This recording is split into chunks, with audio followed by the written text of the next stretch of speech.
2 plate biryani একসাথে খেয়ে ফেললাম, তাও আবার জীবনে প্রথমবার। এর আগে 1 প্লেট বিরিয়ানি খেতেই হাঁপিয়ে যেতাম।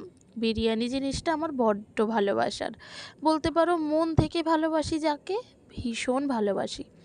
আর আজকে বিরিয়ানিটা এত স্বাদ হয়েছিল কি বলবো, মানে এর আগে আমি এতটাও স্বাদের বিরিয়ানি কখনো খেয়েছি বলে আমার মনে পড়ে না।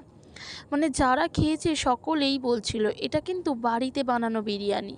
মানে একটা ছোট্ট সোনার মামা ভাত অনুষ্ঠানে বিরিয়ানি মেনুটা হয়েছিল। এত স্বাদ হয়েছিল, এত স্বাদ হয়েছিল কি বলবো। সত্যি বলছি, আমি 2 প্লেট বিরিয়ানি একসাথে খেয়ে ফেলেছি। খাবার পরে ভাবছি কিভাবে খেলাম এতটা বিরিয়ানি একসাথে। সত্যিই কতটা সুন্দর স্বাদ হয়েছিল, না হলে 2 প্লেট বিরিয়ানি একসাথে খাওয়া যায় বলো তো তোমরা?